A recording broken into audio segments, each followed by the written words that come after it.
ম্যাডামের ইচ্ছে হয়েছে তাই বাইরে হাঁটছি একটু। রায়হান আহমেদ একটু মজা নেওয়ার জন্য বললেন, ও বুঝেছি, এখন যদি আমরা একটু ডাকতাম ইছান আসো আড্ডা দিই, তখন তো আসতে না। ইজেন মনে মনে বিড়বিড় করলো, তোমরা আর বউ কি এক হলো নাকি? আশ্চর্য। তবে মুখে প্রকাশ করলো না। ওই যে তখন বলেছিলেন। রায়হান আহমেদ ইজেনের কাঁধে হাত চেপে বলল, তোমরা থাকো, আমি আসছি। ইজেন হাসলো আর মনে মনে বলল, তুমি গেলেই বাঁচি। সব সময়ই পিছনে পড়ে থাকে, 2 মিনিটও শান্তি দেয় না। আর হসপিটাল থাকলে তো কথাই নেই। ইজেন বিরক্তিকর নিঃশ্বাস ফেলল। পদ্ম ইজেনের সোজাসুজি দাঁড়িয়ে বলল, উনি এমন বললেন কেন? এমনই করেন সব সময়। মেবি আমি বিয়ে করেছি, সহ্য হচ্ছে না তার। ইজেনের পদ্ম আবারও হাঁটা শুরু করলো। এক জায়গায় মনে হয় 100 বার হাঁটা শেষ তাদের। 1 ঘন্টায় বারবার হাঁটছে। শেষে ইজেন বিরক্ত হয়ে গিয়েছিল, তাই পদ্মকে নিয়ে রুমে চলে এসেছে। পদ্ম চাচ্ছিল না আসার জন্য, জোর করে নিয়ে এসেছে সে। রুমে এসে এখন পদ্ম খাপটি মেরে বসে আছে। ইজেন পদ্মকে দেখলো। ইজেন কিন্তু পদ্মের সামনে দাঁড়িয়ে আছে, কিন্তু তাতে তার পদ্মের কোনো হেলদোল নেই। ইজেন পদ্মের হাতটা টেনে দাঁড় করালো। কি হয়েছে তোমার? পদ্ম ইজেনের হাত ছেড়ে দিল। কিছু হয়নি। এবার ইজেন পদ্মের কোমর জড়িয়ে ধরলো। পদ্মকে একটু কাছে টেনে বলল। কি হয়েছে পদ্ম ফুলের? পদ্ম মুখটা ফিরিয়ে নিয়েছে। কিছু হয়নি। পদ্মকে ইজেন আর একটু কাছে টেনে বলল। কি হয়েছে বলবে তো? পদ্ম সহ্য করতে না পেরে চোখ বন্ধ করে ফেলল। আমি কি সবসময় বাইরে যাওয়ার জন্য বায়না করি বলুন? ইজেনের গাল এবার পদ্মের গাল স্পর্শ করলো। ঘড়িতে প্রায় 11:30 বাজতে চললো। তুমি একটা মেয়ে মানুষ। যদিও আমি ছিলাম, তাই বলে তো আর রিস্ক নেওয়া যাবে না, তাই না? আর পাহাড়ি এলাকায় এত রাতে বাইরে থাকা ঠিক নয় পদ্মফুল। পদ্ম নুয়ে গেল ইজেনের কথায়। ইজেনের থেকে নিজের গালটা সরিয়ে আনে সে। পদ্ম ইজেনের সেই খোঁজা খোঁজা দাড়িতে হাত দিল। আপনার এই দাড়িগুলো খুব পচা, আমার গালে একদম ঢুকে যায়। ইজেন হাসলো মেয়েটার কথা শুনে। ওরাও আমার মতো তোমাকে আদর করতে চায়। পদ্ম বুঝলো না। বুঝিনি আমি। ইজেন পদ্মের সামনে থাকা চুলগুলো কানের পিছে গুজে দিতে দিতে বলল, আমি যেমন তোমাকে আদর করি, ওরা ঠিক তেমন আদর করতে চায় তোমাকে। পদ্ম বোকাভাবে বলল, এই দাড়িগুলো তো গালে ঢুকে যায়, আর আমারও সুরসুরি লাগে। ইজেন হেসে দিল। তাই? হুম। ইজেন পদ্মের হাতটা পিছন থেকে নিয়ে তার একটা হাত দ্বারা আবদ্ধ করে ফেললো, আর এক হাত দিয়ে পদ্মের মুখে হাত বোলাতে লাগলো। আমার একটা অনুমতি চাই পদ্ম। পদ্ম অবাক হলো। হঠাৎ ইজেন কি বলছে এসব, সে বুঝে উঠতে পারলো না। পদ্ম ইজেনকে বলল। কিসের অনুভূতি? ইজেন কথা ঘোরানোর জন্য বলল। আগে অনুমতি দাও। পদ্ম হেসে বলল। দিলাম অনুমতি। ইজেন ভ্রু কুঁচকে তাকায় পদ্মের দিকে। সত্যি তো? পরে কিন্তু আবার রাগ করা বা লজ্জা পাওয়া যাবে না। পদ্ম না বুঝে মাথা নাড়ল। ইজেন হাসলো পদ্মের কাণ্ড দেখে। পরক্ষণে ইজেন পদ্মের ওষ্ঠ তার ওষ্ঠের সাথে মিলিয়ে দিল। সাথেই পদ্মের শরীর কেঁপে উঠল। ইজেনের সে অসহায় চুলগুলোকে চেপে ধরল সে। তাও ইজেনের কোনো হেলদোল নেই। আবার কিছু মুহূর্ত বাদে ইজেন পদ্মকে ছেড়ে দিল। পদ্ম তখন না বুঝে মাথা নাড়িয়েছিল। এখন তো সে লজ্জায় মরে যাচ্ছে এমন অবস্থা। মাথা তুলে তাকাতেও পারছে না ইজেনের দিকে। মুখটা খিজে রাখলো সে। মনে হচ্ছে সে এখনই শেষ হয়ে যাবে। পদ্ম এদিকেও যেতে পারছে না, না ওদিকেও না। ইস, একবার যদি ইজেনের মুখটা দেখা যেত। সেও কি পদ্মের মতো লজ্জা পাচ্ছে? ইজেন পদ্মকে স্বাভাবিক করতে বলল। পদ্ম তাড়াতাড়ি জড়িয়ে ধরো আমাকে, তুমি তো লজ্জায় শেষ হয়ে যাচ্ছ। পদ্ম তার সব লজ্জা বিসর্জন দিতে ইজানকে শক্তভাবে জড়িয়ে ধরল। ইজানও হাসছে। পদ্মের মাথায় চুমু এঁকে দিল সে। আর পদ্ম যেভাবে ইজানকে জড়িয়ে ধরেছে, যেন 100 কোটি বছর পার হয়ে গেল ইজান পদ্মকে ছাড়বে না। পদ্মের প্রতি হাজার হাজার অনুভূতি এসে ইজানের মনে হানা দিল। কেন এই বাচ্চা মেয়েকেই তার এত পছন্দ? উফ, ইজান এবার তুই শেষ। এই বাচ্চা মেয়ের প্রেমে পড়ে তখন যদি পদ্মকে না বিয়ে করতো, তাহলে আজ এই সুন্দর একটা মোমেন্ট তার কি দেখা হতো। কি যে শান্তি লাগছে। সকাল 9টা। ইজানের চোখে ঘুম নেই, মূলত সেই ঘুম উড়ে গিয়েছে। তবে সে বিছানা ছাড়তে পারছে না। তার ম্যাডাম তাকে ছাড়ছে না। নিশ্চিতে তাকে জড়িয়ে ধরে ঘুমাচ্ছে। ইজান এভাবে শুয়ে থাকতে থাকতে প্রায় 1 ঘন্টার সময় হয়ে গিয়েছে। সে উঠলো পদ্মকে ছেড়ে। পদ্মের অগোছালো শাড়ি ঠিক করে দিয়ে ফ্রেশ হতে গেল। ফ্রেশ হয়ে এসে পদ্মকে ডাকলো, কিন্তু তার ওঠার নামগন্ধই নেই। সে আরও মুখে বালিশ চেপে ধরে ঘুমাচ্ছে। ইজান এবার পদ্মের সামনে জোরে বলল, ওঠো পদ্ম, বেলা 12টা বাজতে চললো। পদ্ম তড়িঘড়ি করে ওঠে। চোখ মুখ ডলতে শুরু করে সে। বেশ কিছু সময় পর পদ্ম স্থির হয়ে বসে। ইজান পদ্মের হাতটা টেনে বলল, যাও ফ্রেশ হয়ে আসো, নাস্তা করতে হবে। আমরা এখানেই নাস্তা করব আজ। পদ্ম মাথা নাড়িয়ে ফ্রেশ হতে গেল। মুখ দিয়ে পানিও মুছে নি, আবার এসে বসেছে বেডে। ইজান নাস্তা নিয়ে আসলো রুমে। পদ্মের মুখের পানি নিজের হাত দ্বারা মুছে দিল। তারপর দুজনে নাস্তাটা সেরে নিল। আজ পদ্মের মুখ বন্ধ ও কথা বলছে না, সে মাথাটা ভার হয়ে আসছে। আর সাজিকের তৃতীয় দিন, সবাই আজও ঘুরতে বের হবে, কিন্তু আজ নাকি পদ্মের মন চাচ্ছে না ঘুরতে যাওয়ার জন্য। ইজান একটু নিচে গিয়েছিল। সেই মুহূর্তে সানায়া ইজানের পদ্মের রুমে আসলো। দরজা খোলাই ছিল, যার কারণে সানায়া খুব সহজেই ঢুকে যেতে পারলো। পদ্ম বসেছিল, হঠাৎ তাকে দেখে অবাক হয়। সানায়া পদ্মের মুখ চেপে ধরল। বেয়াদব মেয়ে। পদ্ম অবাক হয়ে গিয়েছে। আগে করার কিছুই মাথায় ঢুকছে না তার, কি হচ্ছে তার সাথে। পদ্মকে শাড়ি পরা দেখে আরও রাগ হয় সানিয়ার। বেডের পাশের টেবিলটাতে একটা কাঁচের গ্লাস ছিল, সেটা পশ্চাৎ দিয়ে পদ্মের থুতনিতে বাড়ি দেয়, যার কারণে পদ্মের পুরো শরীর কেঁপে ওঠে। চোখগুলো বুঝে আসছে তার, না চাইতেও চোখ দিয়ে হাজার অশ্রু ঝরে পড়ে। এগুলো যেন ইজান না জানে, তাহলে তোমার সাথে খুব খারাপ হবে। তোমার জন্য ইজান আমাকে প্রতিনিয়ত অপমান করেছে, সে আমাকে পাত্তা দেয়নি। ভুলেও যদি বলছো এসব, তাহলে তুমি ভাবতেও পারছো না কি হবে তোমার সাথে। ব্যাস এটুকু বলে সানিয়া চলে গেল। এইদিকে ব্যথায় পদ্ম কাতরাচ্ছে। দ্রুত ঘটে যাওয়া ঘটনা শ্রবণ করতে তার ভীষণ কষ্ট হলো। পারছে না ব্যথা সহ্য করতে। পদ্ম দুই হাত মুখে ধরে কান্না করছে। ইজান আসলো কিছুক্ষণ পর। পদ্মকে রুমে দেখলো না। ওয়াশরুমে পানির আওয়াজ শোনা যাচ্ছে। ইজান টোকা দিল, সাথে সাথে দরজা খুলে পদ্ম বের হলো। ইজান পদ্মকে দেখে থমকে রইল। যে জায়গায় সানিয়া গ্লাস দিয়ে বাড়ি মেরেছিল, সেই জায়গা কেমন লাল হয়ে আছে। ইজানও বুঝতে পারলো না পদ্মের থুতনিতে কি হয়েছে। পদ্ম ইজানকে জড়িয়ে ধরে অজস্র অশ্রু ফেলছে। ইজান বুঝলো না ওই ক্ষতটা কিভাবে হয়েছে, আর পদ্মের এভাবে পাগল হয়ে কান্নার কারণ কি। পদ্ম কান্নার তো গলায় বলল, আমাকে এখান থেকে নিয়ে চলুন, আমি এখানে আর থাকবো না। পদ্ম বেঘরে কান্না করছে। ইজান চেয়েও থামাতে পারছে না। মেয়েটা কাঁদতে কাঁদতে ইজানের বুক ভাসিয়ে দিয়েছে। ইজান পদ্মের এসব পাগলামোর মানে বুঝছে না, যেন তার প্রিয় জিনিস হারিয়ে গিয়েছে, তাই সেই জন্য সে কান্না করছে। ইজান পদ্মের মাথায় হাত বোলাতে লাগলো। আর কতক্ষণ এভাবে ধরে কাঁদবে। অবশেষে পদ্ম নিচ থেকে ইজানকে ছেড়ে দিল। ইজান পদ্মের চুলে হাত দিয়ে বলল, কেন কাঁদছো? পদ্মের আবারও সেসব কথা মনে পড়ে গেল। আবারও ডুকরে কেঁদে উঠল সে। ইজান শান্ত কণ্ঠে বলল, কেন কেঁদেছো? কখন বাসায় যাবেন? এখানে থাকলে কি সমস্যা? পদ্ম অসহায় দৃষ্টিতে ইজানের দিকে তাকিয়ে বলল। প্লিজ বাসায় নিয়ে চলুন না। ইজান পদ্মের থুতনিতে হাত দিল। সাথে সাথে পদ্ম ব্যথায় উফ করে উঠল। এখানে কি হয়েছে? এমন লাল হয়ে আছে কেন? পদ্ম ঘাবড়ে গেল। কিছু হয়নি, আমি ব্যথা পেয়েছি। ইজান বিশ্বাস করলো না। কিভাবে ব্যথা পেয়েছো? ইজানের কথায় পদ্ম আমতা আমতা করে বলল। এত কথা জিজ্ঞেস করছেন কেন? ইজান পদ্মের গালে হাত দিয়ে বলল, মিথ্যে কথা বলতে পারো না জানি, তাও কেন বলার চেষ্টা করছো? কি হয়েছে সত্যি করে বলো। ইজানের কথা শুনে পদ্মের মনে হলো ইজান হালকার ওপর ঝাপসা হুমকি দিয়েছে। কিছু হয়নি বললাম তো। ইজান ইচ্ছে করেই পদ্মের সে আঘাতপ্রাপ্ত স্থানে ব্যথা দিল। বলতে বলেছি বলো, না হলে তুমি আমার সবচেয়ে খারাপ রূপ দেখবে। পদ্ম ব্যথায় মুখ খিচে রইল একদম। এই ইজানের কি মায়া ধরে নেই? চোখ দিয়ে কয়েক ফোঁটা পানি পড়ে গেল তার। বলছি। ইজান বেডে বেশ আরামায়েশ করে বসলো। বলো। পদ্ম ভয় ভয় মুখ খুলছে তো আবার খুলছে না, এই অবস্থা। তার ভয় লাগছে যদি ইজান এই মেয়েকে ধরে, সে যদি আবারও পদ্মের সাথে এমন করে। পদ্মকে চুপ থাকতে দেখে ইজান জোরে সোরে ধমক দিল। অভদ্রতা বেশি হচ্ছে বোধ হয়। পদ্ম এসব কেঁপে উঠল। বলছি। আমি যদি উঠি তাহলে খারাপ হয়ে যাবে খুব। পদ্মের মুখ মলিন হয়ে গিয়েছে। ওই দিন আপনার পাশে একটা মেয়ে বসতে চেয়েছিল না? আরে প্রথম আমি যখন আপনার বাসায় গেলাম, তখন একটা মেয়ে এসেছিল, আমি আসলে নামটা জানি না। ইজান বুঝলো পদ্ম সানেয়ার কথা বলছে। হ্যাঁ, কি হয়েছে? ও কিছু বলেছে তোমাকে? পদ্মের চোখে আবারও পানি চলে আসলো। উনি আমাকে এমন করেছেন। সকালে নাস্তা করার পর আপনি যখন বাইরে গিয়েছিলেন, তখন আপুটা রুমে আসে। আমি না বুঝতে পারিনি, উনি এসে আমার মুখটা চেপে ধরে। দ্রুত ঘটে যাওয়া ঘটনাটা আমি না বুঝতেই পারছিলাম না। তারপর আপুটা কাঁচের গ্লাস দিয়ে আমায় আঘাত করে। আমি তো কিছুই বুঝছিলাম না উনি কেন এমনটা করছেন। তারপর আবার কি যেন বললেন, আমার জন্য নাকি আপনি আপুকে পাত্তা দেননি। আবার এটাও বলেছেন আমি যেন আপনাকে কিছু না বলি। এরপর চলে যায় উনি। প্লিজ ওনাকে কিছু বলবেন না, আমাকে আপনি আমাদের গ্রামে দিয়ে আসুন, ওখানে আমি ভালো থাকবো খুব। বলি পদ্ম কাঁদতে শুরু করলো। ইজানের জোয়ার শক্ত হয়ে এলো। এই সানেয়াকে আজ সে মেরেই ফেলবে। তার উপর রাগ পদ্মের ওপর কেন ঢালবে?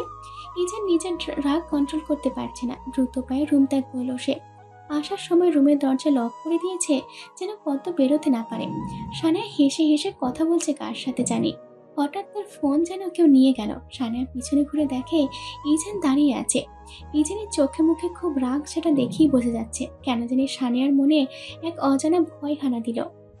পদ্মকে কেন এমন করেছেন? ও আপনার কি ক্ষতি করেছে? আপনি কি আসলেই ডাক্তার? আমি আশ্চর্য, একজন ডাক্তার হয়ে আপনি পিচ্ছি একটা মেয়ের সাথে এমন করেছেন। বিবেক বুদ্ধি কি লোপ পেয়েছে? আর আমি কাকে বিয়ে করি, ভালোবাসি আর কাকে পাত্তা দেই সেটা একান্তই আমার ব্যাপার। আপনি জানেন আপনি কত বড় ভুল করেছেন।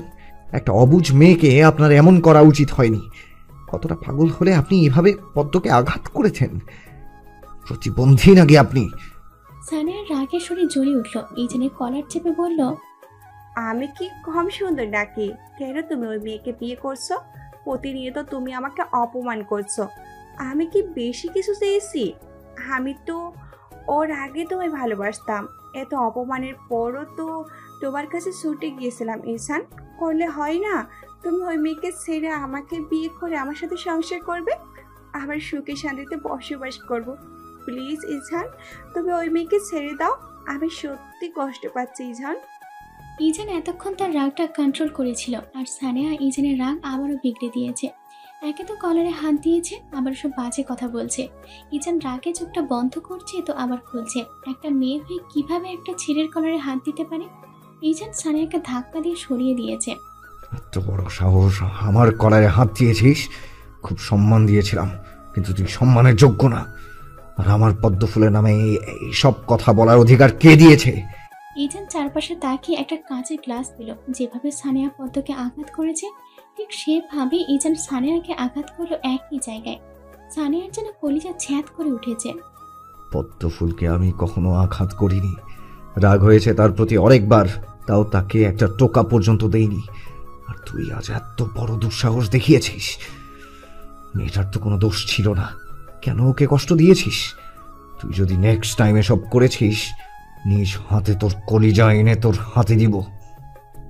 ইজহান যতটা ভালো, আবার তত বেশি খারাপ। আর আমার কলারে হাত দেয়া, তাই না? ইচ্ছে করছে আরো দুটো দেই। ইজান বেরিয়ে আসলো সানিয়ার রুম থেকে, আবারও দরজার কাছে এসে থেমে গেল। চোখ মুখ শক্ত করে বলল, তোর কিছু বলতে হবে না, সিআইকে আমি বলে দিব সব। তুই থাকিস ওই হসপিটালে। আমার জন্য আরো ভালো ভালো হসপিটাল বসে আছে, অন্তত চাকরির অভাব হবে না আমার। আর লাস্ট কথা, আমার আর পদ্মের মাঝে যদি আসিস, তাহলে আমি ভুলে যাব তুই একটা মেয়ে। শুধু তুই মেয়ে দেখেই কিছু করছি না। বলেই ইজান রুম থেকে চলে আসলো। ইজান আর পদ্মের রুমের সামনে আসলো। জোরে জোরে কয়েকবার নিঃশ্বাস নিয়ে রুমে ঢুকলো সে। রুমে ঢুকা মাত্রই পদ্ম দৌড়ে আসলো ইজানের কাছে। পদ্ম বিচলিত কণ্ঠে বলল, কোথায় গিয়েছিলেন আপনি? পদ্ম, রেডি হও তাড়াতাড়ি, আমরা এখনই বাসায় ব্যাক করব। পদ্ম অবাক হলো। সত্যি যাবেন বাসায়? হুম। পদ্ম এত কষ্টের মাঝেও হেসে দিল। ইজান খেয়াল করেছে এটা। পদ্ম ইজান আর তার সব জামা কাপড় জিনিসপত্র ট্রলিতে গুছিয়ে রাখছে। সব গোছানো শেষ হয়ে পদ্ম রেডি হয়ে গেল। ইজানও রেডি। ইজান কাউকে কিছু না বলেই পদ্মকে নিয়ে চলে আসলো। তারা একটা বাসে উঠে পড়লো। রাত 9টা। ইজান পদ্মকে নিয়ে বাসায় আসলো। আজ আর সে ফ্ল্যাটে যায়নি, তারা একদম সোজা পদ্মের শ্বশুর বাড়িতে আসলো। কলিং বেল বাজতেই মুনিরা শেখ দরজা খুললেন। ইজান আর পদ্মকে তিনি বেশ খুশি হলেন। আবার পরক্ষণে তার মুখটা আবারও অন্ধকার হয়ে এলো। পদ্মকে তড়িঘড়ি করে বাসার ভিতরে আনলেন তিনি। এ কি পদ্ম, তোমার এমন হলো কিভাবে? পদ্ম নিশ্চুপ। ইজান পদ্মের দিকে তাকালো। পদ্ম কিছু বলছে না। কোনো উত্তর না পেয়ে মুনিরা শেখ এবার ইজানকে বলল, কি রে ইজহান, কি হয়েছে ওর এইখানে? 1 মিনিট, তুই কিছু করিসনি তো? ইজান যেন হঠাৎ করে আসমান থেকে পড়ল। ও আবার কি করেছে? এই তার মা, তাকে কখনো বিশ্বাস করে না, আরও পারে উল্টাপাল্টা দোষ তার ঘাড়ে চাপিয়ে দিতে। আশ্চর্য মা, আমিও কি করব? ও হাঁটতে গিয়ে পড়ে গিয়েছে, পাহাড়ি রাস্তা তো। ইজান উপরে চলে গেল ট্রলি নিয়ে। পদ্মের গালে হাত দিয়ে মুনিরা শেখ বললেন, দেখেছো কেমন হয়ে গিয়েছে তোমার থুতনিটা? দেখে হাঁটবে না? হঠাৎ ড্রয়িং রুমে একজন মহিলা এসে বললেন, মুনিরা, কে এসেছে? পদ্ম ঠিক ছিল না মহিলাকে। মুনিরা শেখ পদ্মের হাত ধরে টেনে ওই মহিলার সামনে নিয়ে গেলেন। মুনিরা শেখ বললেন, ইজহানের ফুপড়ি উনি। পদ্ম মুচকি হেসে ওনাকে সালাম করতে গেল, কিন্তু উনি তৎক্ষণাৎ পদ্মকে জড়িয়ে ধরে বলল, আরে আরে, সালাম করছো কেন? মুনিরা শেখ পদ্মের কাঁধে হাত দিয়ে বলল। ও তোমার ভাইয়ের পুত্রবধূ। মহিলা পদ্মকে জড়িয়ে ধরা অবস্থায় বলল, ও আমার ইজহানের বউ। পদ্ম মাথা তুলে তাকালো ওনার দিকে। মুনিরা শেখ পদ্মের উদ্দেশ্যে বললেন, ওর নাম হায়াত শেখ। তোমারও ফুপি হবে, বুঝছো? পদ্ম মাথা নাড়ল। হায়াত শেখও পদ্মের থুতনি ধরে বলল, কি গো, তোমার এইখানে এমন লাল হয়ে আছে কেন? পদ্মের খারাপ লাগছে, আমার লজ্জাও লাগছে। আর যদি এটা না থাকতো তাহলে তো এমন প্রশ্ন কেউ করতো না। পদ্ম মন মরা হয়ে রইল। মুনিরা শেখ বললেন, ও ব্যথা পেয়েছে আপা। হায়াত শেখ বললেন, দেখছো মনিরা কেমন লাল হয়ে আছে? আচ্ছা আপা, ওকে নিয়ে যাই, ফ্রেশ হতে হবে তো, তারপর না হয় কথা বলো। যাও যাও। পদ্ম মুনিরা শেখের ওয়াশরুমে গেল, কারণ সে জানে ইজান তার ওয়াশরুমে হয়তো ফ্রেশ হচ্ছে। তাই সে রুমে গেল না, ফ্রেশ হয়ে নিচে আসলো সে। হায়াত শেখ আর মুনিরা শেখ রান্না করে, কারণ তাদের কথা শোনা যাচ্ছে। পদ্ম তাদের সাথে যোগ হলো। মুনিরা শেখ রান্না করছেন, পদ্ম আর হায়াত শেখ কথা বলছে। ইজান দেখলো পদ্ম রুমে আসছে না, তাই নিচে আসলো। সোজা রান্নাঘরে এসে বলল, কি ব্যাপার পদ্ম, রুমে আসুনি কেন? পদ্ম হকচকিয়ে গেল। ইজান একেবারে রান্নাঘরের দরজার পাশে দাঁড়িয়ে আছে। ইজানকে হায়াত শেখ বলে উঠলেন, শুধু বইয়ের খবর নিলে হবে? এই যে বুড়ি ফুপিটা দাঁড়িয়ে আছে, তার খবর তো একবারও নিলে না। বুঝলে মনিরা, তোমার ছেলে বিয়ের পর পাল্টে গিয়েছে। এখন আর তার একমাত্র টুপির খবর নেয় না। ইজান হায়াত শেখকে জড়িয়ে ধরে বলল, তুমি তো ভালোই আছো দেখছি, কিন্তু আমার বউ তো ভালো নেই। দেখছো না ব্যথা পেয়েছে, একটু ট্রিটমেন্ট করতে নিয়ে যাই। যাও, বউয়ের সেবা করে আবার নিচে পাঠিয়ে দিও।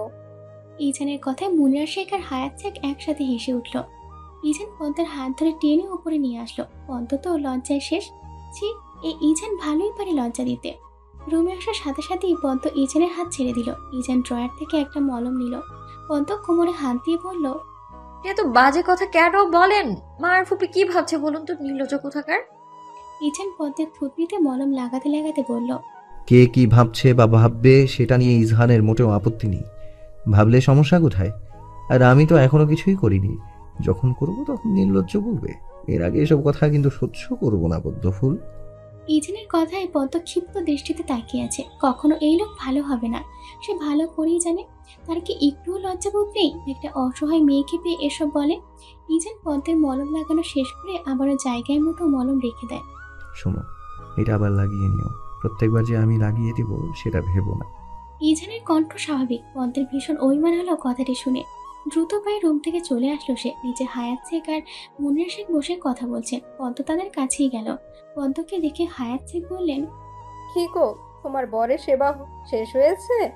পদ্ম সৌজন্যবোধক হাসি দিল, তবে কিছু বলল না। মুনিরা শেখ পদ্মকে ওনার পাশে বসিয়েছেন। মুনিরা শেখ পদ্মের জীবন ধরে বলল, পরের বার দেখে শুনে হাঁটবে। বড় হয়েছো, বিয়ে হয়েছে, সব দিকেই খেয়াল রাখতে হবে। পদ্ম মাথা নাড়িয়ে বলল। জি মা। হায়াত শেখ পদ্মের কাঁধে হাত দিয়ে বলল, মনিরা, তোমার ছেলের বউকে কিন্তু আমার বেশ পছন্দ হয়েছে। পদ্ম মুচকি হাসলো। ছোট থেকে কেউ যদি তার সামনে তাকে নিয়েই প্রশংসা করে তাহলে সে খুব খুশি হয়। মন চাই প্রজাপতির মতো ডানা মেলে উঠতে। তাদের তিনজনের মাঝে ইজানের আগমন ঘটল। ইজান পদ্মের পাশে বসেছে। শুধুমাত্র এখানে মুনিরা শেখ আর হায়াত শেখ আছেন বলে উঠে যেতে পারছে না, না হলে তার শাশুড়ি শত প্রশ্ন করবেন। ইচ্ছে করছে উঠে যেতে, পরিস্থিতি এমন যে সে উঠতেও পারছে না। হায়াত শেখ ইজানের উদ্দেশ্যে বললেন, ইজান, কি তোমরা ওই ফ্ল্যাটে থাকো? ইজানের কোনো হেলদোল নেই, সোফায় একেবারে আধশোয়া হয়ে বসেছে। থাকি, তবে অন্য কোথাও চাকরি নিলে হসপিটাল থেকে কাছে হলে থাকবো, না হলে এখানে পদ্মকে রেখে যাব, আমি আলাদা থাকবো। ইজানের কথায় মুনিরা শেখ আর পদ্ম দুইজনই অবাক হয়ে যায়। পদ্ম মনে মনে বলছে, এই লোকটা এমন বলছে কেন? কি আবল তাবল বলা শুরু করেছে সে। মুনিরা শেখ অবাক কণ্ঠে বলল, অন্য কোথাও চাকরি মানে কি বলছিস তুই এসব?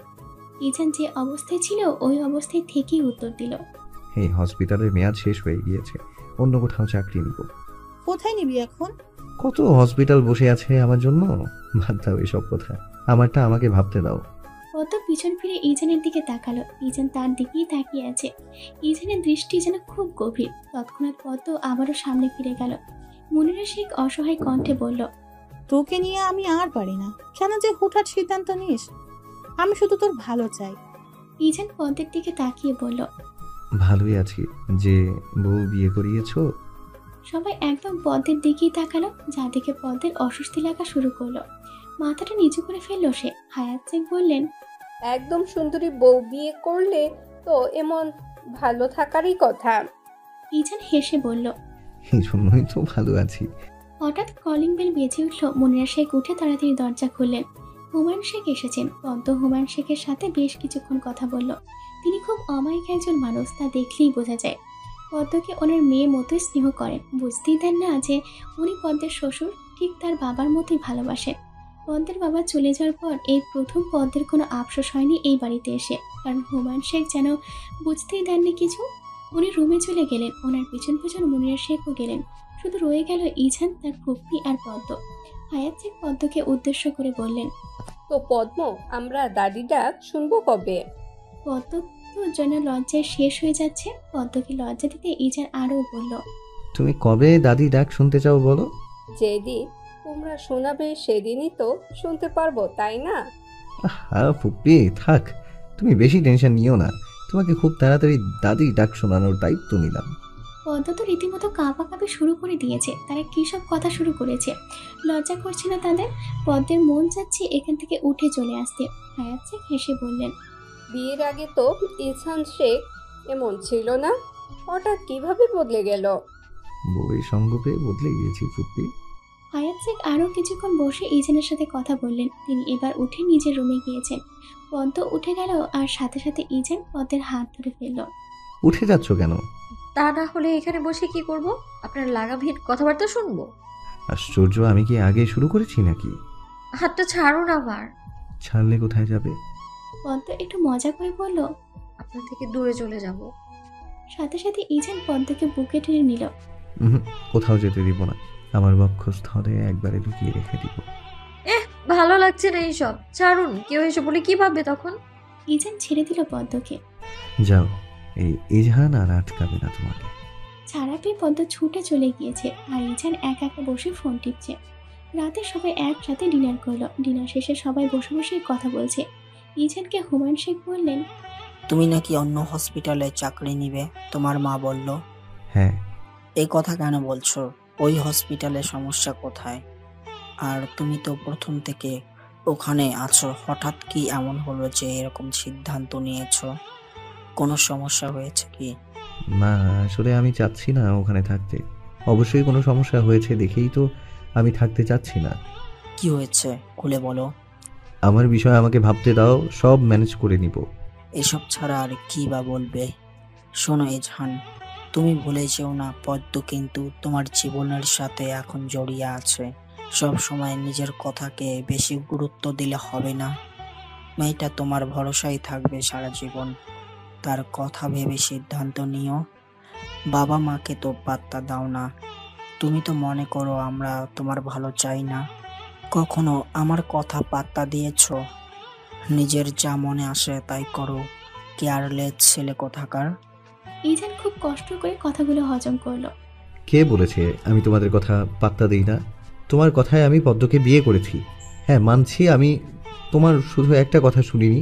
তুমি চেয়েছিলে আমি সেনাবাহিনীতে জব করি, এই কথাটা শুনিনি। কিভাবে তুমি আমাকে এইসব অপবাদ দিচ্ছ? এমন না তো তোমাদের কোনো কথা আমি কখনো বার্তা দিইনি।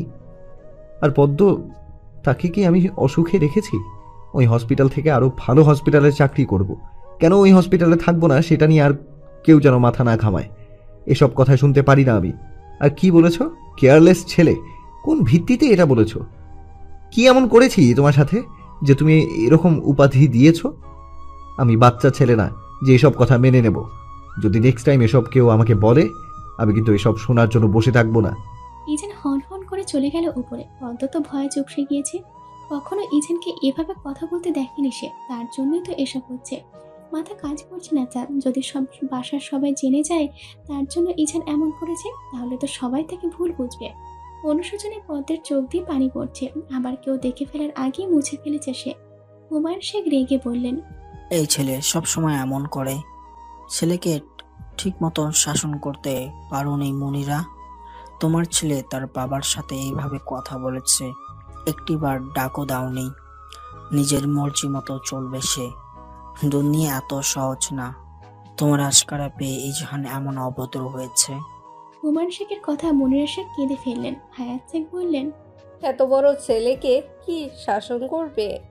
তুই কি মাকে কম চালিয়েছিস নাকি? কেমন বদ ছিলি, আমি কি কিছুই জানি না? আর ইরফান স্যার ডক্টর ও ভালো হসপিটালে চাকরি করতে পারবে।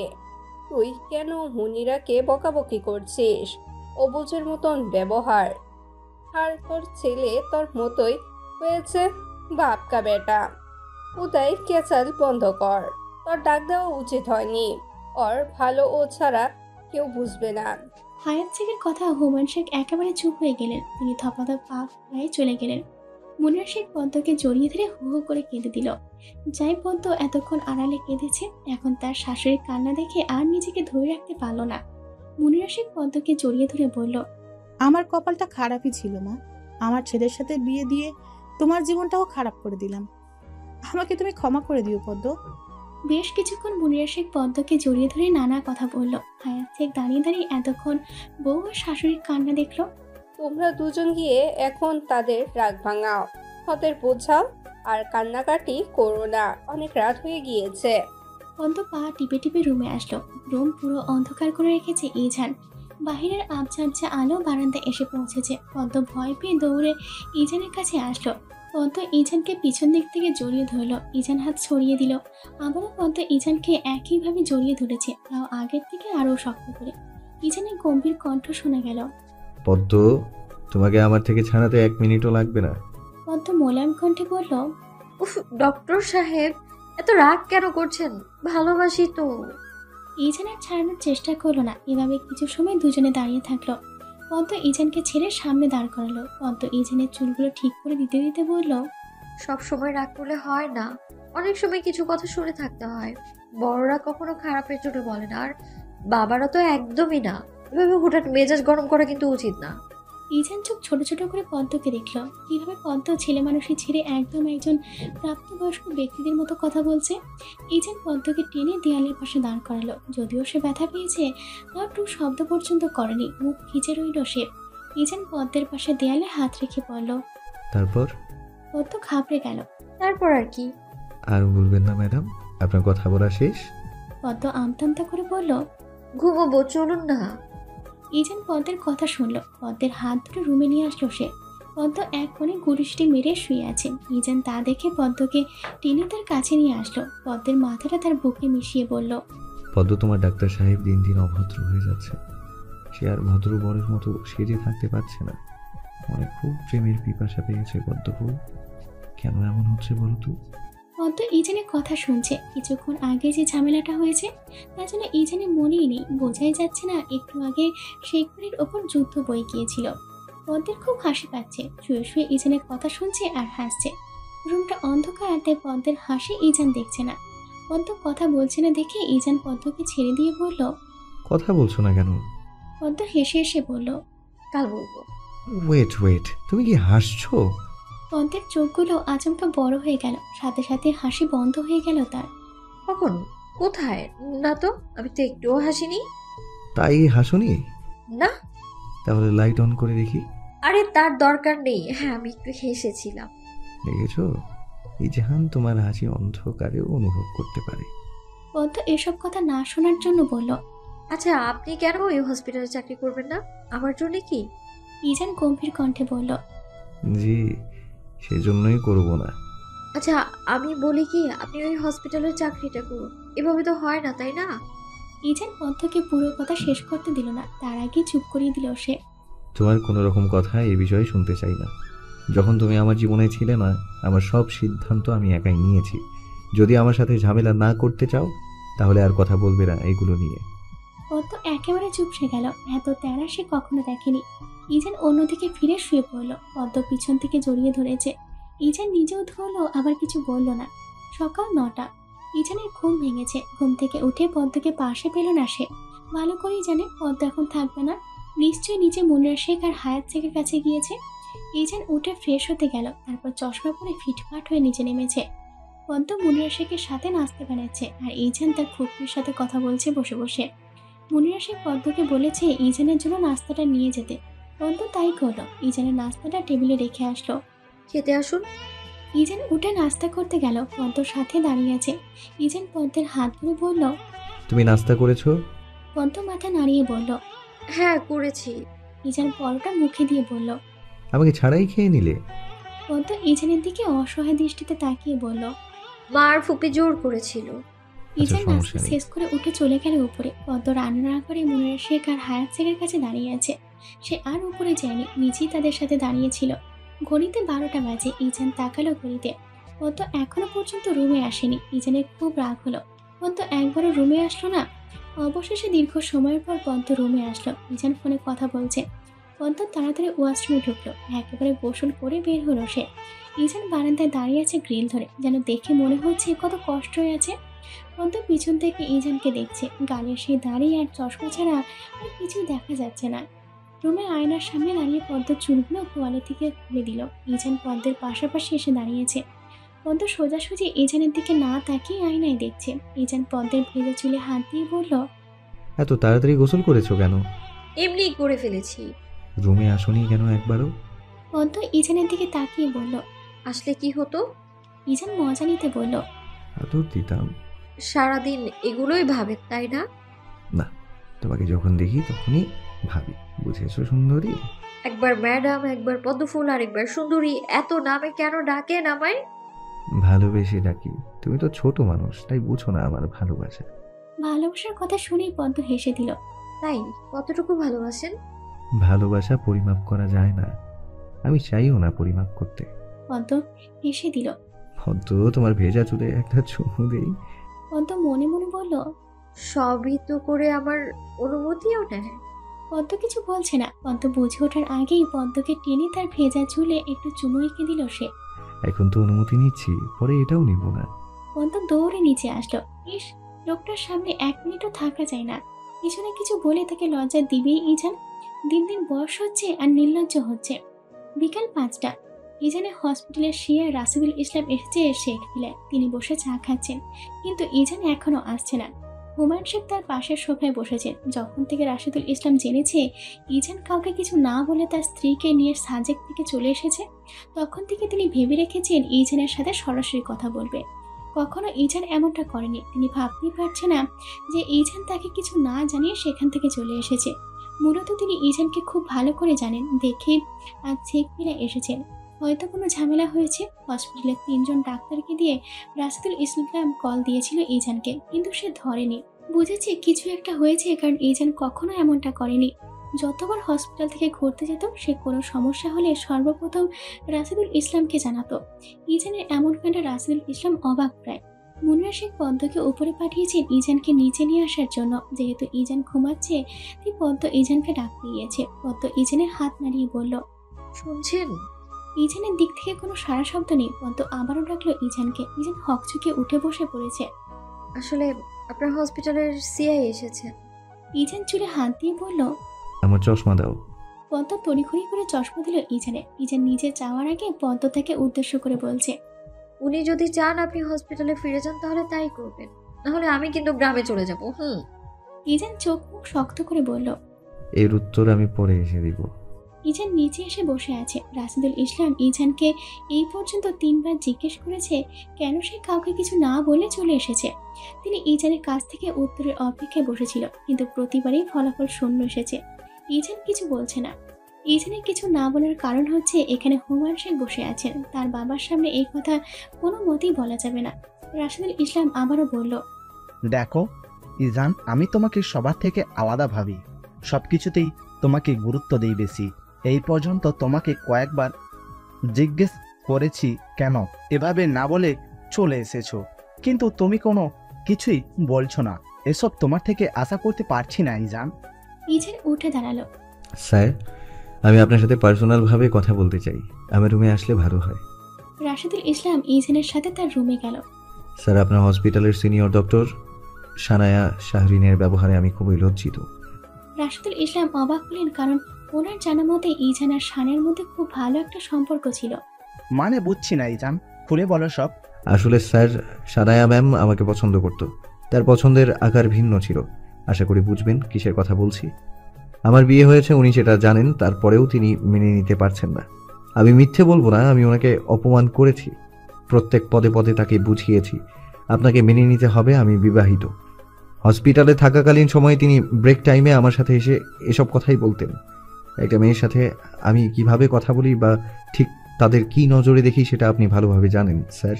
উনি আমার স্ত্রীর সঙ্গে সবচেয়ে নিকৃষ্ট ব্যবহারটা করেছেন, কাচের গ্লাস দিয়ে পদ্মকে আঘাত করে, শুধুমাত্র আমি বিয়ে করেছি বলে। এটা মেনে নিতে পারেননি বলেই এত বাজে ভাবে পদ্মকে আঘাত করে। একজন সিনিয়র ডক্টর হিসেবে কিভাবে কাজটা করতে পারেন? হয়তো ভবিষ্যতে দেখা যাবে উনি আপনার হসপিটালের কোনো পেশেন্টকে মেরে ফেলেছেন। এটাও সত্য যে আমি ওনাকে আঘাত করি ঠিক একইভাবে।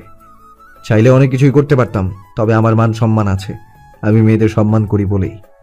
আমি শুধু ওনাকে বোঝাতে চেয়েছিলাম কাউকে ব্যথা দেওয়ার আগে ভেবে চিনতে দেওয়া উচিত। আমার মনে হয় ওনার জ্ঞান বুদ্ধি সব টাটা বাই বাই করে চলে গিয়েছে। ওনার তো প্রাপ্ত বয়স হয়েছে, ওনাকে এইসব কাজকর্মে মানায় না। স্যার, এখন যদি আপনার মনে হয় আপনি আমাকে আপনার হসপিটালে রাখবেন না, তাহলে আমার কোনো রকম অভিযোগ নেই। তবে এই আবদার করতে পারবেন না যে আমিও ওইখানে থাকবো আর সানায়া ম্যামও ওখানে থাকবে। এটা হলে আমি আগেই দুঃখিত। রাশেদুল ইসলামের যেন সানায়ার প্রতি এক সমুদ্র পরিমাণ ঘৃণা জন্মেছে। তিনি ভাবতেও পারেননি যে সানায়া এমন একটা কাজ করবে। এরকম ডক্টর থাকার থেকে না থাকা ভালো। আমি বরাবরের মতো চাই তুমি থাকো আমার হসপিটালে, আশা করি না করবে না। ইজান রাশেদুল ইসলামের দিকে তাকিয়ে বলল, তাহলে সানায়া ম্যাম? ওর মতো ডক্টর আমার হসপিটালে থাকলে আমার মান সম্মানই যাবে। কাল থেকে যেন তোমাকে আমি হসপিটালে দেখি। ইজান হেসে বলল, জি স্যার। রাশেদুল ইসলাম চলে গেলেন। পদ্মের এতক্ষণ মন উসখুস করছিল কখন রুমে যাবে আর ইজানের থেকে শুনবে কি হয়েছে। রাশেদুল ইসলাম যাওয়ার পরপরই ইজান রুমে এসেছে। তার পিছন পিছন পদ্মও দৌড়ে চলে এসেছে। পদ্ম উপরে দৌড়ে এসে হাঁপিয়ে গিয়েছে, বুকে হাত দিয়ে জোরে জোরে শ্বাস নিচ্ছে সে। ইজান পদ্মকে এই অবস্থায় দেখে অস্থির হয়ে বলল, কি হয়েছে পদ্ম? খারাপ লাগছে তোমার? এভাবে হাঁপাচ্ছ কেন? পদ্ম কিছুক্ষণ পর স্বাভাবিক হলো। ইজানের হাত ধরে বলল, উনি যে এসেছেন কি বলেছে? কাল থেকে ওই হসপিটালেই যাব। কিন্তু তুমি এভাবে হাঁপাচ্ছিলে কেন? আরে ওই যে দৌড়ে এসেছি সেজন্যে। ইজান পদ্মের দুটো হাত পিছন থেকে তার এক হাত দ্বারা আবদ্ধ করে বলল, তখন কি বলেছো? কখন কি বলেছি? ইজান সন্ধ্যার দৃষ্টিতে পদ্মের দিকে তাকিয়ে বলল, তুমি বলনি গ্রামে চলে যাবে? পদ্ম ঘাবড়ে গেল। অপ্রত্যাশিত হাসি দিয়ে বলল, আমি তো মজা করছিলাম। এবার মজা করার দাম দাও। যতবার মজা করবে ততবার এই ধরনের শাস্তি পাবে। ইজান পদ্মকে টেনে সম্পূর্ণ তার সাথে মিশিয়ে নিল একেবারে। পদ্মের ওষ্ঠে গভীরভাবে তার ওষ্ঠ মিলিয়ে দিল। বেশ কিছু সময় বাদে ইজান পদ্মকে ছেড়ে দিল। ইজান বরাবরের মতো স্বাভাবিক আছে, কিন্তু পদ্ম সে তো পারছে না। নিজেকে শত শত গালি দিয়ে ফেললেও আর কখনো কারোর সাথে মজা করলেও ইজানের সাথে ভুলেও মজা করবে না। লোকটা খুব বেশি ভয়ঙ্কর। প্রতিবার কিছু না কিছু করেই তাকে লজ্জা দিবে। এই লজ্জার জন্যই বোধহয় সে একদিন শেষ হয়ে যাবে। ইজান দুষ্টুমি করে বলল, আর মজা করবে আমার সাথে? পদ্ম থতমত খেয়ে গেল, মাথা নাড়িয়ে বলল, কখনো করবো না, আমার শিক্ষা হয়ে গেছে। ইজান পদ্মের গাল স্পর্শ করে বলল। বৃদ্ধ আঙুল দিয়ে পদ্মের গাল ছুঁয়ে বলল, এখন তো মজা করেছো তাই শাস্তি দিয়েছি, কিছুদিন পর মজা না করলেও এমন শাস্তি ফ্রিতে পাবে।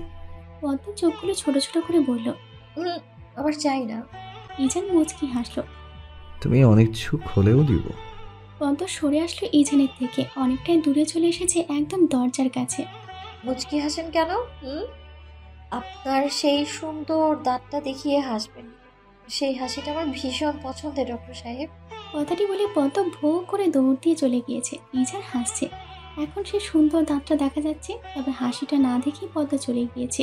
কি প্রাণবন্ত মেয়ে, আর কি চমৎকার কথাবার্তা। কাছে এসে কথাগুলো বলতে পারে না, দূরে গিয়ে বলে, ইস, এক কিশোরী মেয়ের প্রেমের বাক্য কি শুদ্ধ।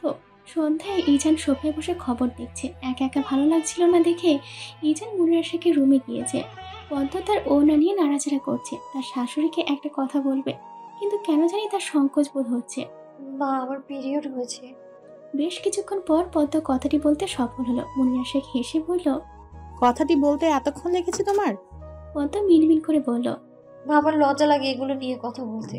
আমি সরাসরি কারো কাছে বলতে পারি না কথাগুলো। মুনিরা শেখ পদ্মকে সবকিছু দিল।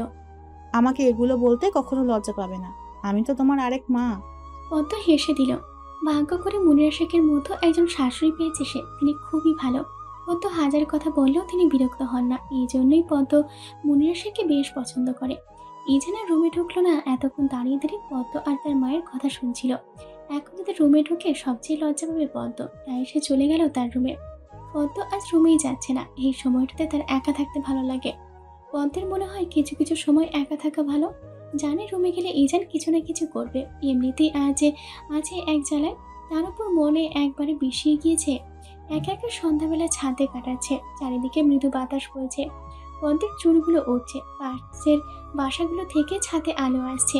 এরই মাত্র দুবার ছাদে উঠেছে পদ্ম। প্রথমবার ইজনিয়ার সাথে উঠেছিল, আর এখন একা উঠেছে। শরীরটা ঠিক থাকলে আরো ভালো করে এই স্নিগ্ধ সন্ধ্যাবেলা উপভোগ করতে পারত সে, কিন্তু এখন তো তার মনে শান্তি নেই। প্রতিবার এই সময়টাতে পদ্মের মনটা অটোমেটিকলি খারাপ হয়ে থাকে। আজও একই অবস্থা, একটু ভালো লাগছে না তার। একদম খিচে বসে রইল পদ্ম। ইজান বেডে শুয়ে শুয়ে ফোন দেখছে। পদ্ম যে রুমে আসেনি আজ, সেটা ইজান খেয়াল করেছে। জোর করতে চাচ্ছে না পদ্মকে, নিজের ইচ্ছে হলে ঠিকই আসবে। হয়তো এখন লজ্জায় আসতে চাইছে না। রুবিনা খাতুন ইজানকে কল করেছে। ইজান ভ্রুকুচকে তাকিয়ে আছে। বেশ কিছু সময়ের পর রিসিভ করলো সে। ইজান সুন্দর করে প্রথমে সালাম দিল। আসসালামু আলাইকুম মা, ভালো আছেন? জি বাবা, ভালো আছি। তুমি আর দুজনেই পদ্ম কেমন আছো বাবা? ইজান শান্ত কণ্ঠে বলল, এই তো ভালো আছি। বাবা, একটা জরুরি দরকারে কল দিয়েছিলাম। জি মা, বলুন। বাবা, পদ্মের বার্ষিক পরীক্ষা শুরু হবে 4 দিন পর। ও কি পরীক্ষা দিবে? ইজান পদ্মের পড়াশোনার ব্যাপারে একদম ভুলেই গিয়েছে। এই গেট টুগেদারের জন্য নিজে নিজে আফসোস করতে লাগলো সে। কত বড় ভুল হয়ে গেল তার। জি মা, অবশ্যই দিবে। রুবিনা খাতুন বলল, তাহলে বাবা, ওকে কবে গ্রামে নিয়ে আসবে? ইজান সাথে সাথেই বলল, কালই নিয়ে আসবো। আচ্ছা বাবা, তুমি কি কাল আসবে ওর সাথে? জি আসবো। তারপর আরো কিছু কথা বলে রুবিনা খাতুন কলটা রাখলো। ইজান রুম থেকে বের হয়ে পদ্মকে খুঁজছে, কিন্তু কোথাও মেয়েকে পাওয়া যাচ্ছে না। একসময় ইজানের মাথাটা ভীষণ গরম হয়ে গেল। এক জায়গায় স্থির হয়ে বসে থাকতে পারে না। ইজানের এবার টেনশন ধরল, পদ্ম আসলে কোথায়। মুনির শেখের কাছে জিজ্ঞেস করলো পদ্ম কোথায়, তিনিও জানেন না। রুমে আসার সময় ইজান দেখলো ছাদের দরজা খোলা। মন বলছে পদ্ম ওখানে নেই, তাও গেল ছাদে। ঠিকই মহারানী ছাদে বসে আছেন। আগে ছাদে এসে খুঁজলে এত বেশি হয়রানি হতো না। কি সুন্দর বসে বসে পা দুলাচ্ছে, আর এতক্ষণ সে অযথাই কষ্ট করেছে। ইজান দ্রুত পায়ে পদ্মের কাছে গেল। পদ্ম চোখ বন্ধ করে বসে আছে। ইজানের উপস্থিতি টের পেল না সে। ইজান পদ্মের হাত ধরে টান দিয়ে দাঁড় করালো। পদ্ম আচমকা এমন হওয়াতে ভয় পেয়েছে, আর ইজানের এমন ব্যবহারে সে খুব অভিমান করেছে, আর পেটেও ব্যথা পেয়েছে। পদ্মের চোখে পানি চলে আসলো। তোমাকে কত খুঁজেছি আমি জানো। সন্ধ্যাবেলা এখানে বসে আছো কেন? কাউকে কিছু না বলেও একা একা চলে এসেছো। আমি সারা বাড়ি খুঁজে বেড়াচ্ছি, আর ম্যাডাম এখানে বসে বসে সন্ধ্যা বিলাস করছে। পদ্ম কেঁদে দিয়েছে। ইজান অবাক হয়ে তাকিয়ে আছে। পদ্ম, কাঁদছো কেন? পদ্ম কোনো উত্তর দিল না। মুখে হাত দিয়ে কান্না শুরু করে দিয়েছে সে। ইজানের খুব খারাপ লাগলো। একটু বুঝে শুনে কথা বলা উচিত ছিল। মুখটা ছোট করে পদ্মকে টেনে এক হাত দিয়ে জড়িয়ে ধরেছে সে। পদ্ম ফুল কাঁদছে কেন? সে কি জানে না কাঁদলে তার ডাক্তার সাহেবের খুব কষ্ট হয়? পদ্ম কান্নারত অবস্থায় বলল, আপনি আমায় এইভাবে টান দিয়েছেন কেন? আমি কি ব্যথা পাই না নাকি? প্রত্যেকবার আপনি এমন করেন। কথা বলবো না আমি আপনার সাথে, ছাড়ুন আমায়। পদ্ম ইজানের থেকে ছাড়ানোর চেষ্টা করলো, কিন্তু ইজান আরো শক্ত করে জড়িয়ে ধরেছে। তাড়াহুড়োতে ভুলেই গিয়েছে পদ্মের যে পিরিয়ড হয়েছে। সরি, আমি ভুলেই গিয়েছিলাম তোমার পিরিয়ড চলছে। আর কখনো এমনটা করবো না। আমার টেনশন হচ্ছিল তো পদ্ম ফুল। পদ্ম অবাক হয়ে গিয়েছে ইজান কিভাবে কথাটা জানে। সাথে একটা লজ্জা এসে হানা দিল তার কাছে। আপনি কি করে জানেন? ইজান একদম স্বাভাবিক হয়ে বলল, তখন যে তুমি মায়ের কাছে বলেছ আমি শুনেছি। কিন্তু পদ্ম, খবরদার, লজ্জা পাবে না। এটা লজ্জার বিষয়ও না। আমরা ডক্টররা অনেক কিছুই জানি। তোমার কাছে হয়তো কথাটা লজ্জার বিষয় হতে পারে, কিন্তু আমাদের কাছে এগুলো একদম স্বাভাবিক। যেহেতু তোমার ডাক্তার সাহেব একজন মেডিসিন বিশেষজ্ঞ, সো তার এগুলো অনেক মেয়ে মানুষের থেকে শোনা লাগে। আমাদের ডক্টরদের জন্য এগুলো নর্মাল। আর এটার মানে হচ্ছে তুমি একদম সুস্থ আছো। বোকামে আর ভাবতে হবে না এটা নিয়ে। পদ্ম একটু নর্মাল হলো। ইজান তো ঠিকই বলেছে। পদ্ম আর লজ্জা পেল না। জড়িয়ে ধরা অবস্থায় মাথা তুলে ইজানের দিকে তাকালো। কেন খুঁজেছিলেন আমায়? পদ্মের চোখের কোণে পানি আটকে ছিল। ইজান তার দুটো হাত দিয়ে পদ্মের চোখের পানিগুলো মুছে দিল। তোমার মা কল দিয়েছিল, 4 দিন পর এক্সাম শুরু। কাল তোমাকে গ্রামে যেতে হবে। পদ্মের বুকটা ধপ করে উঠল। কাল আবার ইজান হসপিটালে যাবে, আর কালই থেকে গ্রামে ফিরতে হবে। মনটা মানতে রাজি হচ্ছে না। আর বিয়ের পর এই প্রথম ইজানকে ছাড়া থাকবে। বাড়ি যেতে ইচ্ছে করছে না তার। এখন তো আরও কান্না পাচ্ছে। পদ্ম পরপর ঢোক গিল, কান্না যেন না আসে সেজন্য। কালই কেন যাব? পরশুদিনও তো যেতে পারি, তাই না? ইজান পদ্মের দিকে তাকালো। পরশুদিন গেলে এক্সামের সময় আরও ঘনিয়ে আসবে, আর কাল গেলে মোটামুটি কিছু পড়তে পারবে। এখানে তো আর পড়াও হয় না, আবার তোমার বইগুলোও নেই। তাই আমি সিদ্ধান্ত নিয়েছি কাল গ্রামে যাবে তুমি। আসলে কাল তো আপনি হসপিটালে যাবেন, পরশুদিন গেলে হয় না? না ম্যাডাম, কালই যেতে হবে। প্লিজ। ইজান পদ্মকে থামিয়ে দিল। কোনো রকম এক্সকিউজ শুনতে চাচ্ছি না আমি। কাল মানে কাল। পদ্ম ইজানকে খুব শক্ত করে ধরে কেড়ে দিল। ইজান বুঝলো না কেন কাঁদছে। ইজান নরম কণ্ঠে বলল, কি হয়েছে তোমার? বেশি ব্যথা পেয়েছিলে তখন টান দিয়েছিলাম। পদ্ম মাথা নাড়ল, তার মানে সে কাঁদছে অন্য কারণে। ইজান আবারও বলল, তাহলে কেন কাঁদছো? তুমি কি এক্সামকে ভয় পাও? পদ্ম কোনো উত্তর দিল না। যতবারই মনে পড়ে ইজানকে ছেড়ে তাকে গ্রামে যেতে হবে, ততবারই চোখ ভরে পানি উপচে পড়ে তার। ভালো লাগে না তো তাকে ছাড়া। এই কথা কিভাবে বোঝাবে তার ডাক্তার সাহেবকে? আচ্ছা, পদ্ম তো হাসলে তিনি বুঝে যান, তাহলে এই কথা বুঝছে না কেন? নাকি বুঝেও না বোঝার মতো রয়েছে? ইজান এখন বিরক্ত হলো। অকারণে কান্না করার কোনো মানেই হয় না। হয়েছে, অনেক কেঁদে ফেলেছো। যতবারই কাঁদো আমার জামা কাপড় একদম ভিজিয়ে ফেলো। কোনো কারণ ছাড়া আমাকে জড়িয়ে ধরে আমার বুকে এসে কান্না করা যাবে না। আপনিই তো প্রথমে আপনার কাছে টেনে নিয়েছেন, এখন আবার এমনটা বলছেন কেন? আর একটু কাঁদি। ইজান খেয়াল করেছে পদ্ম নাক টানছে আর চোখ দিয়ে ক্রমাগত পানি পড়ছে। মেয়েটা যে কেঁদে একেবারে লাল হয়ে গেল, সেটা কি মনে আছে তার? টমেটোর মতো লাগছে একদম। না, আর একটু কাঁদা যাবে না। কাঁদলে অন্য কোথাও কাঁদো, আমার কাছে এসব চলবে না। পদ্মের আরও ঠেলে কান্না আসলো। মানুষটা ভীষণ স্বার্থপর। তার মনের কষ্টগুলো এখন অনুভব করতে পারছে না কেন? মুখ তো তখন পটু পটু করে কথা বলতে পারে, আবার তার বুকে কান্নাও করা যাবে না। পদ্ম ইজানকে আবারও জড়িয়ে ধরল। আমি আপনাকে ছাড়া থাকতে পারবো না ডক্টর সাহেব, আমার মন বসবে না ওখানে। বিয়ের পর একদিনও থাকিনি, কাল থেকে কিভাবে থাকবো?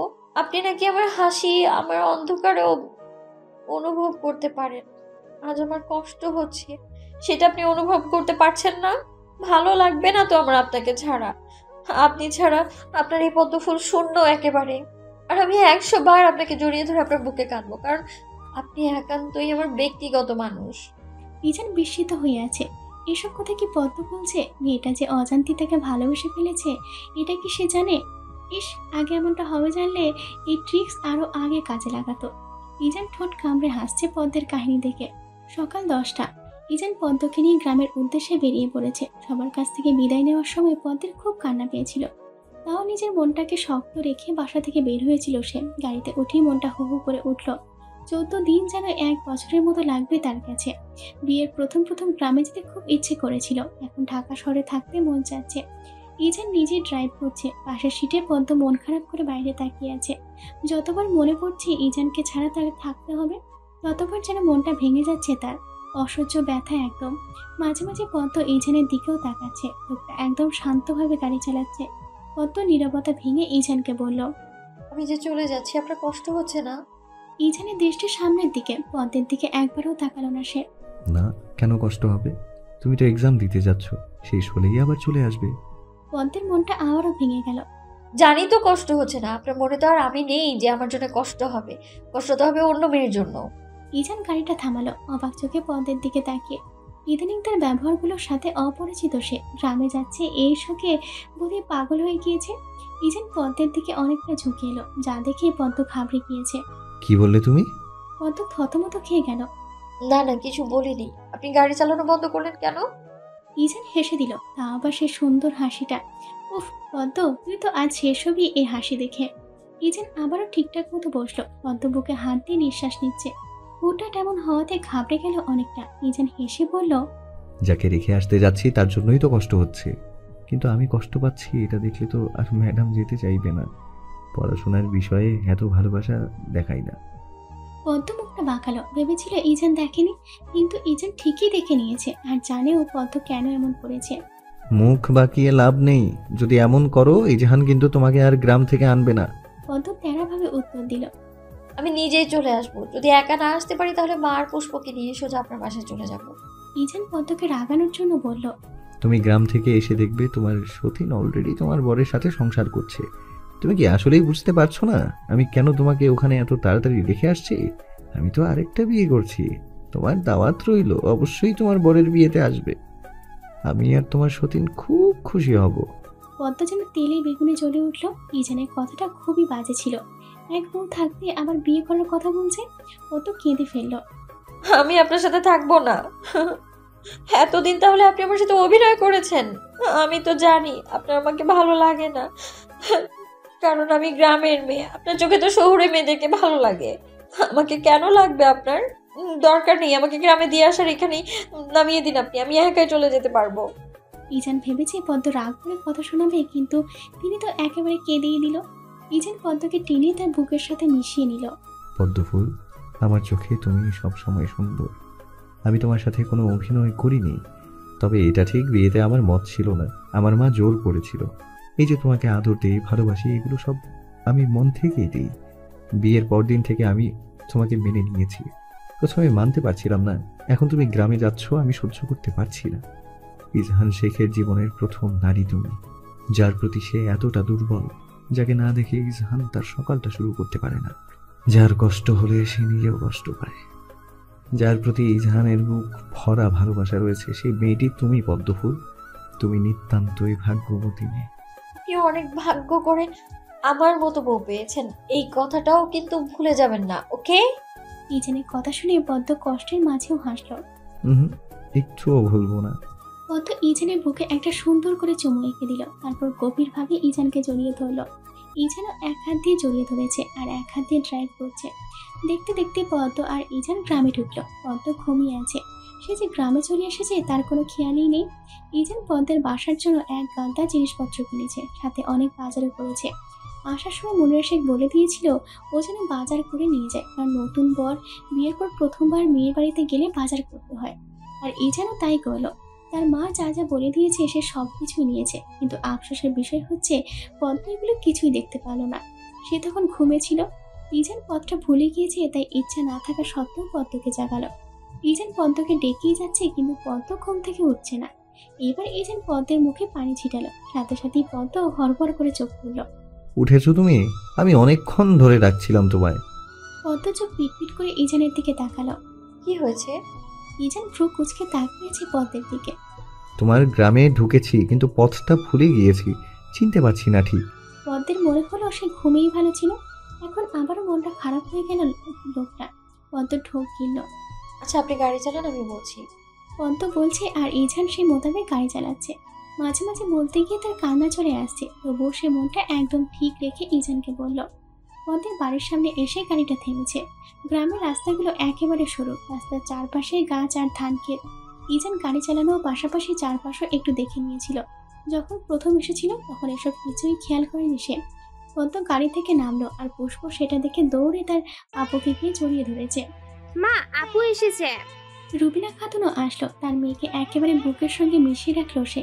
পদ্মের মাথায় কয়েকটা চুমু দিল রুবিনা খাতুন। পদ্ম একদম তার মাকে জড়িয়ে ধরে আছে পাখির ছাড়ার মতো। ইজানের সাথে কিছুক্ষণ কথা বললো রুবিনা খাতুন, কিন্তু পুষ্প কোনো রকম কথা বললো না। ইজান একবার ভুলবশত তাকিয়েছিল, কিন্তু মেয়ে তাকে দেখে মুখটা ভেঙিয়ে দিল। ইজান একেবারে হকচকিয়ে গেল, বুঝেছে এর রাগ এখনো কমেনি। ইজান শান্ত কণ্ঠে রুবিনা খাতুনকে বলল, তাহলে মা আমি এখন আসি। রুবিনা খাতুন অবাক হয়ে গেল। আসি মানে কি, এখনই চলে যাবে নাকি? নতুন যাবে, প্রথম বাড়িতে এসেছে, মাত্র এখনই যাওয়ার কথা বলছে। কি বলছো বাবা, এখন চলে যাবে মানে? ইজান সৌজন্যমূলক হাসলো। আসলে মা, আজ কিন্তু আমার ডিউটি ছিল, তাও ছুটি নিয়েছি শুধুমাত্র পদ্মের জন্য। এখন আবার চলে যেতে হবে, কারণ কাল থেকে আমাকে ডিউটিতে ফিরতেই হবে। পদ্ম জানে সব। শেষের কথা বলার সময় ইজান পদ্মের দিকে তাকালো। মেয়েটার চোখ যে পানিতে টলমল করছে তা বোঝাই যাচ্ছে। ইজানের কথা কোনো মতেই রুবিনা খাতুন রাজি নন, অন্তত আজ রাত্রে থাকতেই হবে। ইজান বলছে সম্ভব না, তাও তিনি জোর করছেন। ইজান অনুরোধের সুরে বলল, আজ না মা, আমি তো আসবই আবার, পরে একদিন না হয় থাকা যাবে, এখন আমাকে আসতে হবে। রুবিনা খাতুন বলল, দুপুরে খাওয়াটা কি খেয়ে যেতে পারবে না? ইজান ভাবলো কিছুক্ষণ, তারপর ভেবে বলল, জি খেয়ে যাব। রুবিনা খাতুন খুশি হলো, সাথে পদ্ম। পদ্মের তো খুশি শেষ নেই, কিন্তু পুষ্প তৎক্ষণাৎ বলে উঠল, এই লোককে আমাদের বাসায় খেতে দিব না। ওনাদের বাসায় যখন গিয়েছিলাম তখন উনি আমাকে একটু ঘোরাতে নেননি, আবার একদিন প্রায় দুপুরের সময় সকালে নাস্তা খেতে দিয়েছিলেন। পুষ্পের কথায় ইজান লজ্জা পেল। এই বিচ্ছু মেয়ে যে একদম সরাসরি অপমান করে দেয় কে জানতো। রুবিনা খাতুন পুষ্পকে চোখ রাঙাচ্ছে, এই মেয়ে কখনো ভালো হবে না। বাবা তুমি কিছু মনে করো না ওর কথায়, ও অমনি, আমি কত বকি কিন্তু সে বকা খাওয়ার পরও সব আবার ভুলে যায়। ইজান পুষ্পের দিকে তীক্ষ্ণ দৃষ্টিতে তাকালো। সমস্যা নেই মা। রুবিনা খাতুন পদ্মের উদ্দেশ্যে বলল। পদ্ম, ইজান বাবাকে ভেতরে নিয়ে যা। ইজান পদ্মের সাথে ভিতরে ঢুকলো। পদ্ম ইজানকে তার রুমে নিয়ে গেল। পদ্ম রুমে গিয়ে শটান হয়ে শুয়ে পড়েছে। ইজান পকেটে হাত গুজিয়ে পদ্মের সোজাসুজি দাঁড়ালো। এসেছো তো ঘুমিয়ে ঘুমিয়ে, যেখানে আমার ক্লান্ত হয়ে বিছানায় শুয়ে থাকার কথা সেখানে তুমি কাজটা করছো। পদ্ম অন্যদিকে ফিরে গেল। ইজান এটা দেখে পদ্মের পাশাপাশি শুয়ে পড়েছে। চলেই তো যাবো একটু পর, তাও রাগ দেখাচ্ছ। পদ্ম ইজানের দিকে ফিরে এবার। রাগ করছি না তো, আমার আসলে ভালো লাগছে না। কেন লাগছে না? জানি না। কেন জানো না? আমি চলে গেলে ভালো লাগবে তোমার? পদ্ম ইজানকে জড়িয়ে ধরেছে। ইজান হাসছে। মেয়েটা একটু পাগলাটে ধরনের। আপনি চলে গেলে আমার একটুও ভালো লাগবে না ডক্টর সাহেব। ইজান পদ্মকে কিছু বলতে যাবে তার আগেই ডাক পড়েছে। পুষ্প দরজার ওপাশ থেকে বলল তারা যেন তাড়াতাড়ি খেতে আসে। পদ্মের খাওয়া আগেই শেষ, কিন্তু ইজানের জন্য বসে রইল। তাদের খাওয়া শেষ করে পদ্ম আর ইজান রুমে আসলো। ভাবতি মন কেমন করে উঠলো, কারণ এই তো এখনই ইজান চলে যাবে। পদ্ম আর ইজান পাশাপাশি বসেছে, দুজনই চুপ করে আছে। ইজান পদ্মের মাথায় হাত দিয়ে বলল, শোনো, এক্সামগুলো ঠিকঠাক ভাবে দেবে। আমি হয়তো আসতেও পারি, আবার নাও আসতে পারি। চেষ্টা করব আসার জন্য, তুমি কিন্তু ভালো করে এক্সাম দেবে। ইজান ভেবেছে পদ্ম আর কিছু বলবে না, তাই সে বলল, তাহলে আসি। হ্যাঁ, ঠিকঠাক মতো চলবে, আমি কল দিব তোমায়। পদ্ম ইজানের হাত ধরে বলল, এত তাড়া কিসের, আর একটু বসুন না। ইজান পদ্মকে মোবাইলটা দেখালো, যেখানে বড় বড় করে উল্লেখ করা 5:45 বাজে। দেখো, অলরেডি আমি লেট করে ফেলেছি অনেক, আমাকেও তো বাসায় ফিরতে হবে, তাই না? পদ্ম এখন আবারও কেঁদে উঠল। আজ থাকলে কি এমন ক্ষতি হতো? ইজান হেসে পদ্মের গালে হাত বোলাচ্ছে। এই দুদিন তুমি যতবার কেঁদেছো, জীবনেও মনে হয় এতবার কাঁদুনি। পদ্ম ইজানকে অবাক করে দিয়ে একটা কাজ করলো। পদ্ম ইজানের ওষ্ঠে তার ওষ্ঠ ছুঁয়ে দিল। মুহূর্তে পদ্ম নিজেই চোখটা বন্ধ করে ফেললো, কিন্তু ইজান ব্যাটা তো ছাড়ছেই না। পদ্ম অনেক কষ্টে ছাড়িয়ে নিল নিজেকে। ওদিকে মুখ রেখে বলল, আপনি কোনো মেয়ের দিকে তাকাবেন না ডক্টর সাহেব, পদ্মফুল কিন্তু রাগ করবে। তাহলে এবার আপনি আসতে পারেন। পদ্মের পরীক্ষা শুরু হয়েছে 4 দিন হলো। এর মাঝে 2টো পরীক্ষাও শেষ। খুব মনোযোগ দিয়ে পড়াশোনা করছে, কারণ ইজান প্রতি রাতে কল দিয়ে হুমকি দেয় যদি কোনো সাবজেক্টে 40+ নাম্বার ছুটে যায় তাহলে ইজান তাকে আর বাসায় নিবে না। জানে এগুলো মজা করে বলে, তাও নিজের মান সম্মান শ্বশুরবাড়ির কাছে রাখার জন্য ভালো করে পড়াশোনা করে। একটা মানসম্মত রেজাল্ট করা লাগবে, যে করি হোক। রোববার গণিত পরীক্ষা, সেই হিসেবে পদ্ম দিন রাত অঙ্ক নিয়ে বসে আছে। এই এক বিষয় যেটাতে পদ্ম খুবই দুর্বল। শত মন দিয়ে চেষ্টা করলেও পারে না। পদ্ম পড়ার টেবিলে বসে আছে, তার মাথা আর কাজ করছে না। এই সাবজেক্টটা নিয়ে আর পারে না। ইজান কল করেছে। পদ্ম পড়ার টেবিল থেকে উঠে গিয়ে কলটা রিসিভ করলো। ইজান শান্ত কণ্ঠে বলল, কি করছো পদ্মফুল? পদ্ম চিন্তিত হয়ে বলল, আমার আর ভালো লাগছে না, এত চিন্তা মাথায় নিতে পারছি না আমি। পদ্মের কথায় ইজান ভ্রু কুঁচকালো। কি এমন হয়েছে যে এমন কথা বলছে? কি হয়েছে বলবে তো, না বললে কিভাবে বুঝবো? আমি অঙ্ক পারছি না। আপনি তো আমাকে বলে দিয়েছেন যে প্রতি বিষয়ে 80-র উপরে নাম্বার থাকতে হবে। আচ্ছা আপনিই বলুন, আমি কি এত ভালো শিক্ষার্থী যে এমন একটা রেজাল্ট হবে আমার?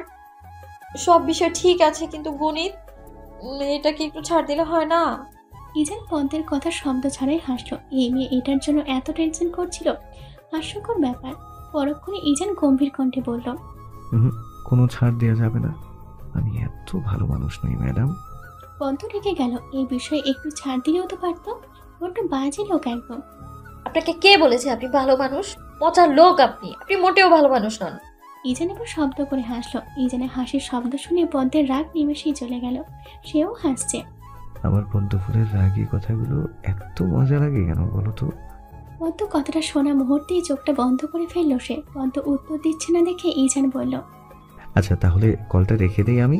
পদ্ম সাথে সাথে বলল, না না, আচ্ছা আপনি এখন কি করছেন? এক জায়গায় দাঁড়িয়ে আছি, যেখানে একজনের পারমিশন ছাড়া ভেতরে যাব না। পদ্ম কথাটা বুঝলো না ইজান আসলে কি বলছে। বুঝিনি, কি বলেছেন? ইজান একটা নিঃশ্বাস ছাড়লো। তোমার আমাকে এখন এই মুহূর্তে দেখতে মন চাচ্ছে। পদ্ম ঠোঁট কামড়ে ভাবলো কি বলবে। দেখতে মন চাইলে আপনি কি আসবেন নাকি? আর এখন তো আসাও সম্ভব না, কত দূরের পথ। আমি বলেছি তোমার এখন আমাকে দেখতে মন চাচ্ছে কিনা, আর তুমি কি বলছো আসবেন নাকি, কত দূরের পথ? আমি যেটা জিজ্ঞেস করেছি সেটা বলো, অতিরিক্ত কথা বলা পছন্দ না। পদ্মের তো মনে মনে ঠিকই মন চাচ্ছে কিছু, কিন্তু ইজানকে কথাটা বলবে কিভাবে? পদ্ম কথা বলছে না দেখে ইজান ধমক দিল। কথা বন্ধ কেন? দুবার জিজ্ঞেস করেছি। আমার কথা কি গায়ে লাগছে না তোমার? পদ্ম আমতামতা করে বলল। ভীষণ বোঝ যাচ্ছে। ইজান হাসলো। তাহলে দরজা খুলো। পদ্ম অবাক হয়ে গিয়েছে, দরজা খুলবে কেন? দরজা কেন খুলবো? এখন রাত প্রায় 12টা বাজে, আমার তো ভয় লাগছে। ইজান বিরক্ত হলো, একে আসলে কিছু বুঝতে পারছে না। কলটা কেটো না, যাও দরজা খুলো, একটা সারপ্রাইজ ওয়েট করছে তোমার জন্য। পদ্ম কিছু বলল না, ইজানের কথা মতো কলটাও কাটলো না। আস্তে আস্তে গিয়ে দরজা খুলছে, যদিও ভয় কাজ করছে, কারণ এত রাতে দরজা খুলবে। কাউকে ভয় না পেলেও ভূতকে তো ভয় পায়। যদি হঠাৎ দরজা খুলতেই সামনে এসে পড়ে। ঠিক এই কথাগুলো মনে করে পদ্মের পা চলছে আবার চলছে না। পদ্ম আল্লাহ আল্লাহ করতে করতে গিয়ে দরজা খুলছে। পদ্ম দরজা খুলে 404 ভোল্টেজের শক খেলো। এ দেখি ইজান দাঁত দেখে হেসে দাঁড়িয়ে আছে। পদ্ম অবাক হয়ে পিছনে ফিরল, ভেবেছে এটা মিথ্যে। আবার ইজানের দিকে ফিরে তাকালো, এটা স্বপ্ন নয় তো। তাড়াতাড়ি নিজের হাতে একটা চিমটি কাটলো। না, এটা স্বপ্ন না, আসলে ইজান দাঁড়িয়ে আছে। পদ্মের রিয়াকশন দেখে ইজান হাসছে। নিশ্চয় সে খুব বড় করে অবাক হয়েছে।